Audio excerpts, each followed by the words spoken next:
তো কেমন আছেন সবাই? আজকের ভিডিওতে আমি আপনাদেরকে দূর থেকে প্রেমিক প্রেমিকা স্বামী স্ত্রীকে টেনে আনার মাত্র ৭২ ঘন্টার ভিতরে টেনে আনার একটি কালো জাদু দিতে এসেছি। তো কী এরকম মন্ত্র, কী তার প্রয়োগ বিধি, সেটি জানতে হলে ভিডিওটি মনোযোগ সহকারে শেষ পর্যন্ত দেখুন। এমনই সব ভিডিও পেতে আমাদের চ্যানেলটিকে সাবস্ক্রাইব করুন, পাশে থাকা বেল আইকনে ক্লিক করুন। তো চলুন শুরু করা যাক।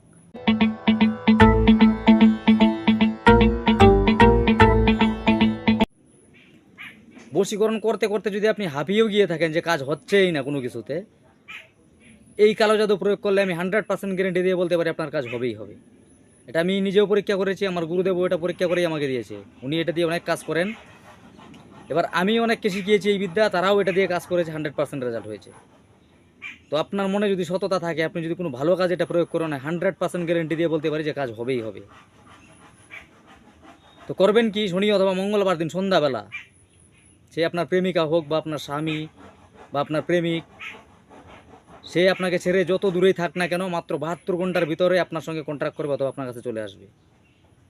এই ক্রিয়া করার জন্য আপনাকে সংগ্রহ করতে হবে শনি অথবা মঙ্গলবার দিন। আপনাকে একা যেতে হবে শ্মশান ঘাটে।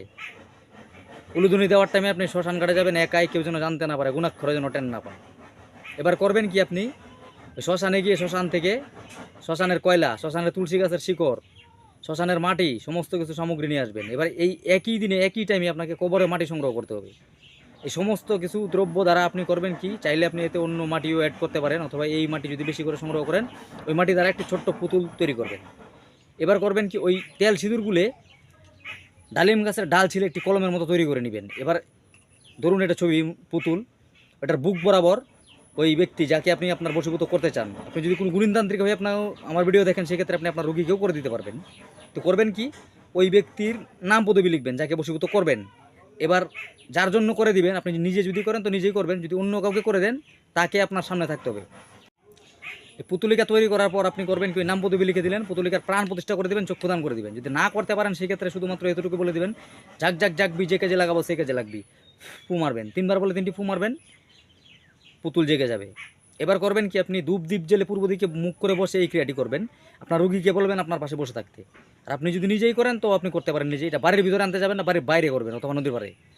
এবার করবেন কি, যাকে বশীভূত করা হবে তার নাম একবার বলবেন, যে বশীভূত করবে তার নাম একবার বলবেন। এবার ওই পুতুলের মাথা থেকে পা পর্যন্ত একটি ফু মারবেন। এবার করবেন কি, ফু মেরে আপনার হৃদয় স্পর্শ করবেন ওই পুতুলিকা। একবার হলো, আরেকবার ওই ব্যক্তির নাম বললেন, নিজের নাম বললেন, ফু মারলেন, হৃদয় স্পর্শ করাবেন। আরেকবার বললেন, ফু দিলেন, হৃদয় স্পর্শ করাবেন। হয়ে গেল। এবার আপনি করবেন কি, এই পুতুলিকা নিয়ে আপনাকে একটি জায়গায় রাখতে হবে। সেটা নদীতে ভাসিয়ে দিবেন, নাকি 3 রাস্তার মোড়ে রাখবেন, নাকি ওই ব্যক্তির বাড়িতে রাখবেন, সেটি জানতে হলে আপনাকে আমার সঙ্গে হোয়াটসঅ্যাপে যোগাযোগ করতে হবে। সরাসরি এই বিদ্যা আমি সবার হাতে দিতে পারবো না, কেননা অনেকে এটা খারাপ কাজে লাগিয়ে দিবে। আজকের ভিডিওটি এইটুকু ছিল। কোনো অংশ যদি বুঝতে পেরে না থাকেন সেটা কমেন্টে লিখে যাবেন। ভিডিওটি যদি ভালো লাগে একটি লাইক করে যাবেন। এই তথ্য আপনার আশেপাশে জানানোর জন্য তার শেয়ার করতে পারেন। আমার সঙ্গে যোগাযোগ করতে হলে ডিসপ্লেতে দেওয়া নম্বরে হোয়াটসঅ্যাপ করতে পারেন। দেখা হচ্ছে আগামী পর্বে, ততক্ষণ পর্যন্ত ভালো থাকবেন। ধন্যবাদ।